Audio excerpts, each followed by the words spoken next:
Kuiget Yuans Queens now.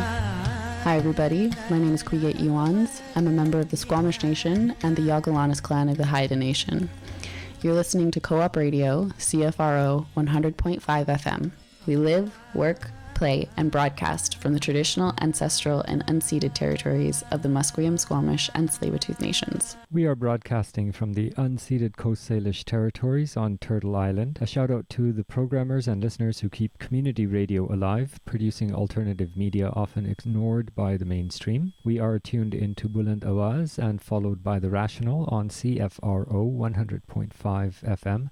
Vancouver's original choice for authentic public affairs from a people of colour perspective.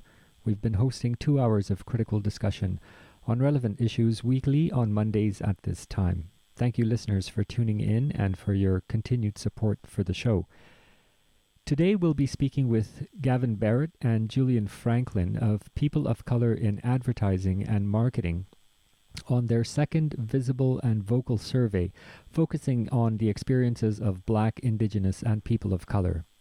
Before that, on The Rational, we are looking forward to be joined by David Robinson, Executive Director for Canadian Association of University Teachers, on their opposition to adopting the IHRA definition. And before David Robinson, we'll be speaking with Amanda Sum, Ghazal Azarabad, Rogi Yu, who are part of the cast in Theatre Replacement's East Van Panto, their rendition of Alice in Wonderland, following White Rabbit onto the SkyTrain, falling down through a hole and finding herself in a Grandview Woodlands Wonderland, running through to January the 2nd at the York Theatre. But before that, we'll be speaking with Marilyn Mosley, the Honorary Counsel for Barbados in BC, and co-host Yves Engler on their recent ejection of the monarchy and going for a republic. Stay tuned, we'll be right back with all of that. The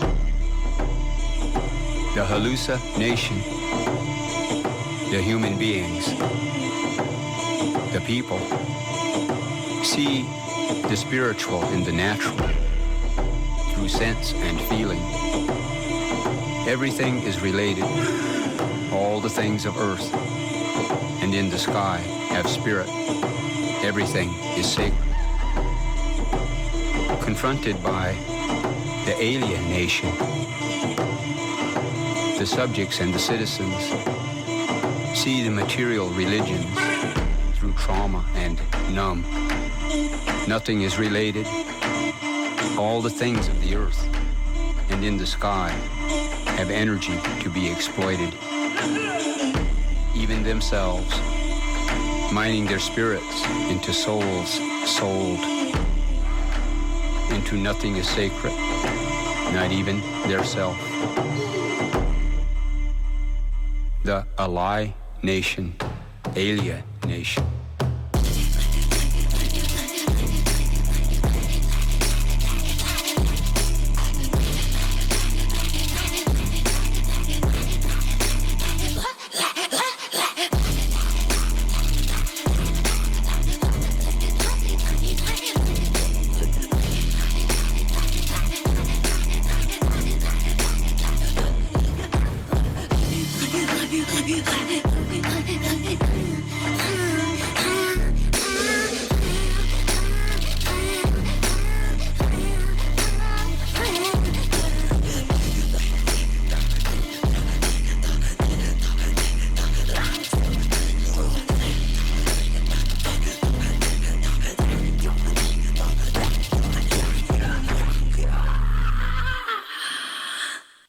So we can hear each other.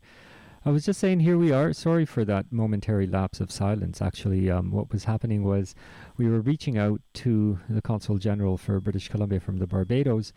We had set up a time to speak with them on their recent departure from the Queen, and unfortunately, last minute they were saying that they couldn't join us. But we had also lined up at the same time to speak with Yves Engler. He was going to join us in that interview. And so we will just ad-lib as we go sometimes on the show and speak with our our famous undercover I.F. Stone, Noam Chomsky type independent journalist, prolific author, Yves Engler. We just spoke with Yves. It was just a month ago when you had launched your book out about the military. Let's start off with that. How is the book launch going for you? How are the readers and audiences that are participating with you in the book, how are they receiving it? I think fairly well. I did 3 events on Vancouver Island, the Duncan, Victoria, and Nanaimo, which were pretty well attended, considering they were all the first events since the pandemic for the different groups. And I did 2 events in Vancouver, which one was okay attended, the other was a little less so. It was amidst the very intense rain there a couple weeks ago. But yeah, people seem interested in the subject, and I'm hearing good reviews and good comments. And obviously, the book I think is somewhat. I mean, the military is always in the news, but it's somewhat timely with all the terrible stories of sexual assault. Just a new story about sexual assault and the leadership of the military coming out almost every day. Yeah, I think there's been a pretty good reaction. Well, that's great. And so what have been some of the themes? I mean, can you identify a few things that people are interested in your analysis from or didn't know about? Or what are some of the things that are striking with the folks that are reading? Well, I think there's lots of different elements. One of the current variety, the fact that the Department of National Defense is responsible for 59% of federal government greenhouse gas emissions. That strikes people, and then the fact that the Trudeau government talks about a net zero plan and so happens to exclude that institution responsible for about 60% of federal government greenhouse gas emissions from its already dubious net zero plan. So I think that's one thing. I think there's historical elements of the Canadian military that strike people in terms of the history of chemical and biological weapons testing, research, and even use by the Canadian military. The fact that the Canadian military is in the process of trying to set up 7 bases around the world.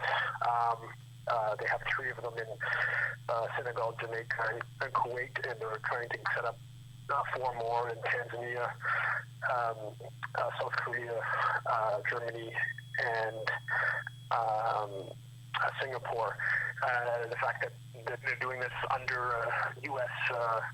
Under the Pentagon, openly under the Pentagon's sort of leadership, is something I think that strikes people. But I think that the main thing is that's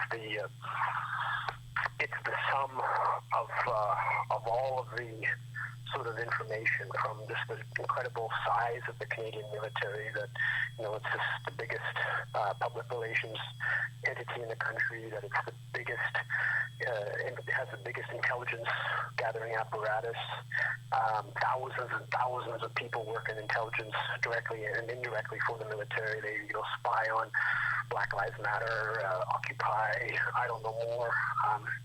I think that the sum total of all these sort of little bits of how much the military has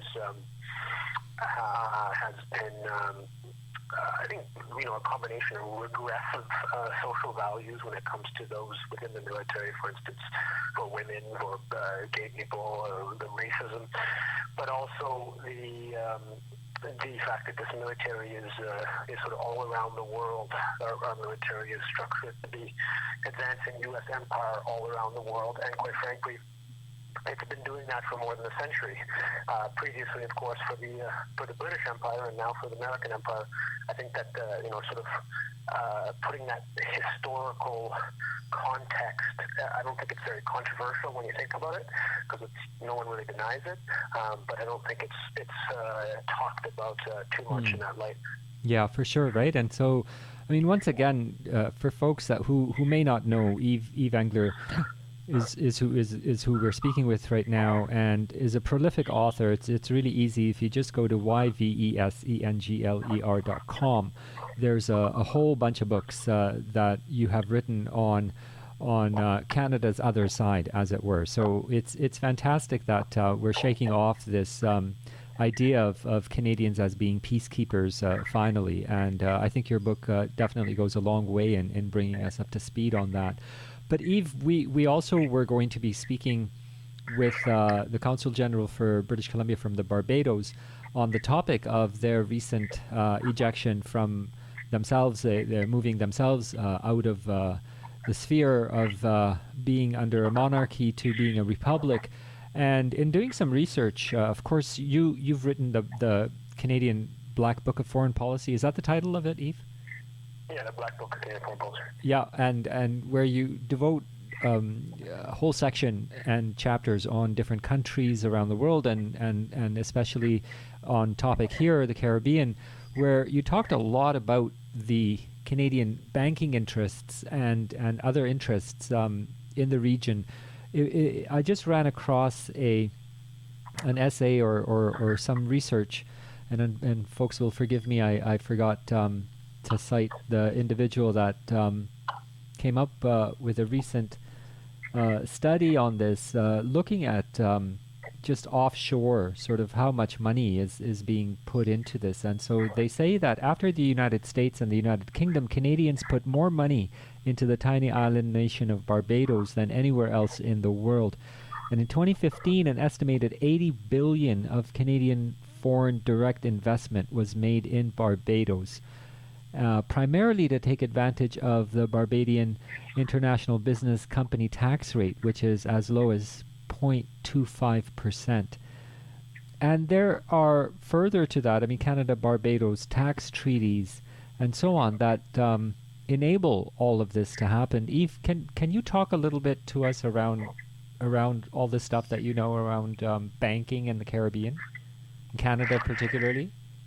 Yeah, I mean, the first thing to say is that Alain Godot is the preeminent individual who's written about this. He has a book on Canada's role in creating the tax havens and becoming a tax haven. So Canada played an important role in the creation of the different tax havens in the Caribbean. Canadian banks have been players there for basically 2 centuries.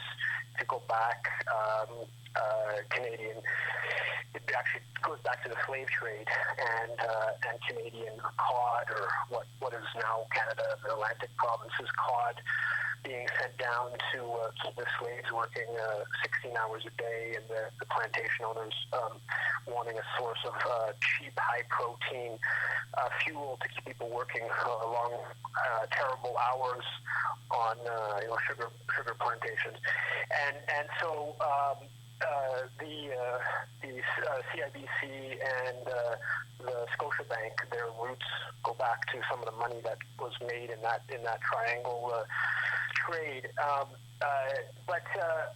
And then Canadian banks began opening up branches in the late 1800s in a number of the Caribbean, British Caribbean colonies, including Barbados, and by the time of independence were the major players. So by the 1960s, they were the major banking, also insurance players in the region, and Canadian officials, like former Bank of Canada, Governor of the Bank of Canada, wrote Jamaica's post-independence banking regulations, and just so happened to write that in a way that was quite beneficial to the foreign banks operating there, which happened to also be Canadian in large part. And so that sort of really continued up to today. And with regards to Barbados in 1980, the reason why Canada, there's so much quote-unquote investment in Barbados, and of course there's basically or very little investment. This is just a way for Canadian mining companies like BARAT Gold, for instance, has its operations in Tanzania that has been accused of failing to pay the royalties and taxes to the Tanzanian government, hundreds and hundreds into the billions of dollars. And BARAT Gold has has an office in Barbados as one of its places that it channels its funding from, the so-called transfer pricing, where you put your high profit operations in places that have very low tax rates, so Barbados being one of those, and then you put your costs in places that have higher tax rates, so you basically avoid paying any tax off of your, in the case of Barratt Gold's huge profit. Right. And so this is the Canadian government signs a tax agreement with Barbados in 1980, knowing that Barbados has a very low tax rate, and the Canadian banks are big players down there, and that facilitates this huge exodus of again, quote unquote Canadian investment to Barbados, where companies can act like that's where they're making their profits, and then pay as little as 0.25% on those, essentially nothing on those profits, and have the costs more incurred in the places that have higher tax rates, and this is obviously very damaging to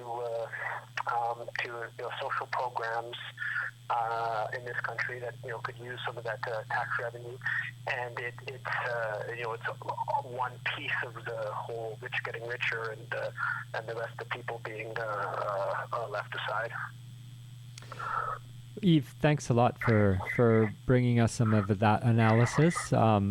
It was an impromptu time to call you for this interview. I thank you again for your time and having fun with this and jumping in. It would have been an interesting conversation with the Consul General, but here we are, still plugging away on Co-op Radio. Yves, I apologize. I apologize. I assume that the Consul General got intimidated by bringing in some critical discussion of Canada's role in Barbados, and that's part of why. Well, the thing is, to be fair, right? So we hope to be fair to everybody listening and our guests as well, and give them an idea of where we're going to be coming from. So we'll move on, Yves, and catch you down the road another time. I let listeners know again, it's YVESENGLER.com. Thanks for always standing by and joining us, Yves. It was fun. Thanks. Take care, Alan. All right, take care. Okay, so we're going to go back to a little bit more of Kishori Amonkar, Hansadoni, and so that was it for the show today. We're going to come right back at you again next week. This week we just spoke with Gavin Barratt and Julian Franklin, people of color in advertising and marketing, on their second visible and vocal survey. We also spoke with David Robinson, the executive director of the Canadian Association of University Teachers, on their opposition to adopting the IHRA definition.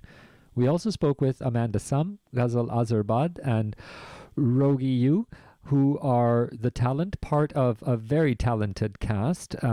This year, Theatre Replacement and the Culture got together once again for the East Van Panto Alice in Wonderland. It's running till January the 2nd, and it's at the York Theatre, so please go and check that out. You won't be disappointed. We also spoke with we didn't actually speak with Marilyn Mosley, the Honorary Counsel for Barbados, but we did speak with Yves Engler on the issue of Barbados seceding and how it's being used as a tax haven for Canada. And we hope that as a republic, there might be some changes and bring more equity to the people. So stay tuned for more programming that's coming your way on CFRO. Thank you very much for your support and for listening. Take care.